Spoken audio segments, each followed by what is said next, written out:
ஆத்ம வணக்கம்.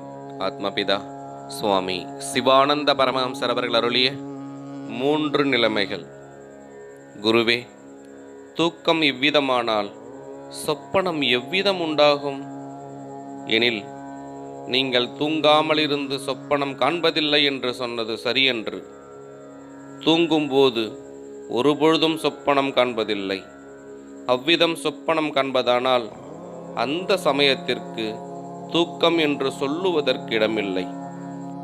அது எப்படியென்றால், நீங்கள் முன் சொல்லப்பட்ட தொழிற்சாலையை விட்டு சொந்த வீட்டிற்கு வந்திருந்தபோது தொழிற்சாலையிலிருந்து கேட்டதும் கண்டதும் அறிந்ததும் செய்ததுமாகிய எல்லா காரியங்களை பற்றியும் நீர் ஆலோசிப்பதில்லையா? ஆலோசிப்பதுண்டு. தூங்கும் சமயத்தில் ஆலோசிக்க முடியுமா? முடியாது. அவ்விதம் ஆலோசிப்பதற்கு சொப்பனம் என்று சொல்லக்கூடுமா? கூடாது. எனில் அந்த நிலைமைக்கு என்னவென்று சொல்ல வேண்டும்? நான் செய்தவையும் செய்ய வேண்டியவையுமாகிய தொழில்களை பற்றி யோசிக்கின்ற சமயம் என்று சொல்லலாம். எனில் யோசனை செய்வது எப்பொழுது, எங்கிருந்து? தொழிலை விட்டு சொந்த வீட்டில் வந்திருக்கும் சமயம்.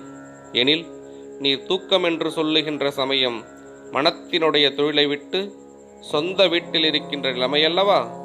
அவ்விதம் இருக்கும் பொழுது மனம் தன்னுடைய தொழில்களை பற்றி ஆலோசிப்பதைத்தான் சொப்பனம் என்று சொல்லுவது.